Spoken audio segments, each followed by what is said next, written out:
locations across the country, a very warm welcome to you all for this third Digital West event at the Mayo campus in GMIT. It is, of course, important from the outset to acknowledge and extend thanks to all those who have made Digital West 2020 possible, from Noreen, Laura, Sharon and Turlock and the team, and my other colleagues here on the Mayo campus that have arranged the exciting programme, to those that have looked after the technology to make this all happen, plus those colleagues facilitating other aspects like catering, communications, that will bolster our on-site networking during the day. So whether you're here in person or at another location, we hope you feel connected to today's event and indeed to our Mayo campus of GMIT. And we'll take the opportunity to follow up on discussions, new connections and educational collaborative areas of interest. So, of course, it's important to thank our co-hosts that are given here. So, Horace Ennish Plura, Uterus Interreg Atlantic Area, Mayo Ideas Lab, and of course, our colleagues from the Connacht Ulster Alliance at other GMIT campuses, IT Sligo and LYIT. Of course, we're indebted to our sponsors again this year that have allowed this event to run free of charge, including ourselves as GMIT, Digital Marketing, Mayo, and Innovation Hubs, AI Hubs. We also would like to thank the supporting agencies, the Local Enterprise Office, Uterus, Southwest Mayo, Mayo North East, Enterprise Ireland, and Westvic.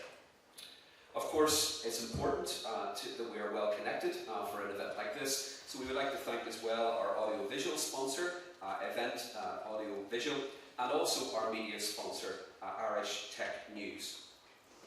So you'll have seen that our theme for today has got three aspects: remote working, wellness, and opportunity. All exciting words, topical and broad in scope, that really reflect what's happening in our growing and constantly evolving world, which presents modern challenges. Given this, it's not surprising that Digital West 2020 will include a wide range of speakers, which again notably have generously come to Mayo campus to share their views and vision of the importance of this theme, which has the three parts, in each of their diverse areas of particular expertise, free of charge. Sincere thanks to each of you for gifting both your time and experience to Digital West 2020. So I guess the big question in this modern age is how we move forward in an ever-changing world. Even a quick look of the world of work shows that in a relatively short space of evolutionary time, our species has moved from the hunter-gatherer age right the way through to the remote first age, which itself throws up major challenges and also major opportunities. Of course, how society and private public sector embraces this new age of remote working will dictate how many of the advantages that can be harnessed of this particular aspect, something which is of interest to the west of Ireland and also to the evolution of rural locations on this island. So remote working is sometimes misunderstood. It's not merely working from home, as many of us will appreciate. It's really a revolutionary new look at the future of work. Whereas it says on the slide here, you're tapping into the strategic reservoir of remote workers is among the biggest challenges and greatest opportunities of our day. Indeed, the potential of remote working in Ireland has been documented in the recently published report by the Department of Business, Enterprise and Innovation. And if you haven't seen that already, I encourage you to have a look. But of course, realising the success of this is contingent on how the private and public sector consider present and future work practices and structures, and importantly, how Ireland looks at its infrastructure with regards to broadband, flight and transport links, we'll hear some of that today, and also the network of remote working spaces across our island. So change is happening with a year-on-year increase in employers offering flexible and remote working. And of course, there are different ways of looking at remote working, and it's not all about the pros. There are also aspects which are cons, but it's all about balance. So you can see really in this slide that what we're thinking about are the various different types of remote working, and it doesn't have to be something where it's one size fits all. But the benefits come in many different forms, and we can see that even over the last 10 years, there have been a large increase across Europe in various different aspects of working from home and the evolution of work as remote working as a percentage of the total employment. And you can see here that Ireland is expanding rapidly in that regard.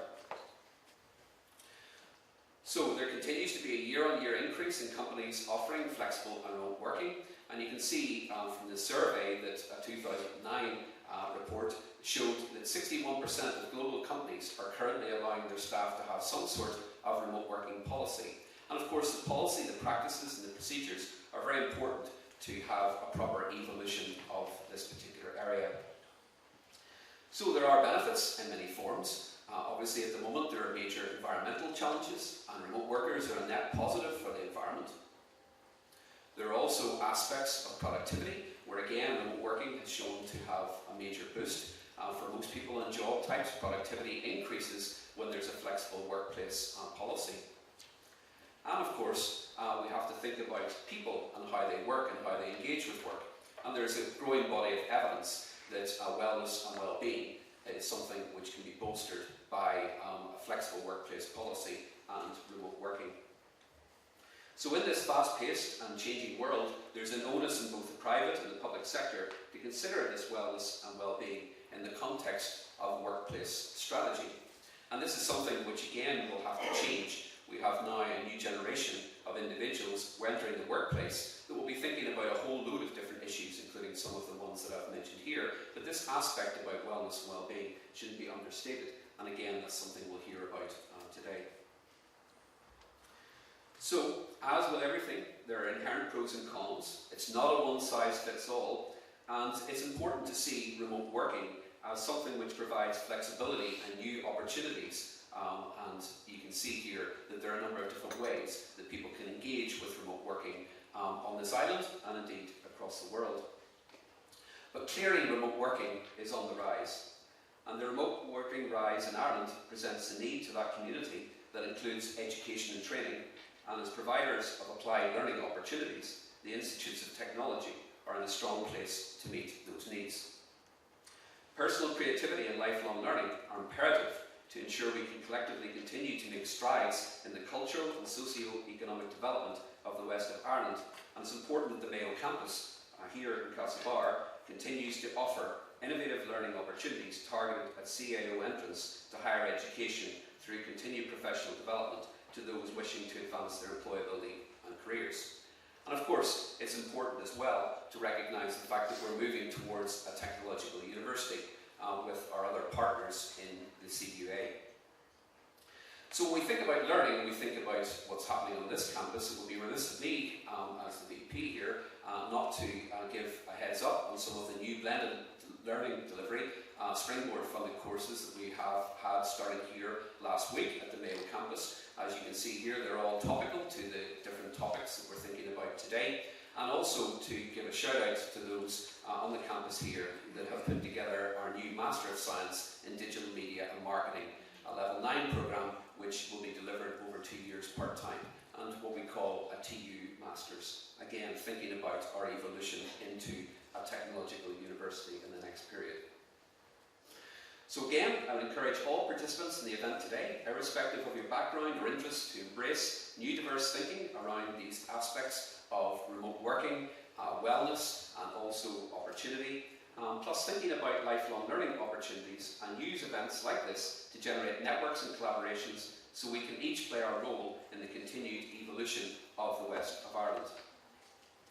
So I really hope everyone enjoys today's events. Thanks again to all that have played their part, whether organisers, facilitators, speakers or participants. This is Digital West, that's shown there, a hashtag Digital West at GMIT Mayo Campus. So please don't be shy in spreading the word digitally, whether it be by Facebook, Twitter or whatever social media platform you use. And all best wishes with your future digital ventures. I really hope you enjoy today, and this leads on to active discussions during the day and also after the event. Thank you very much.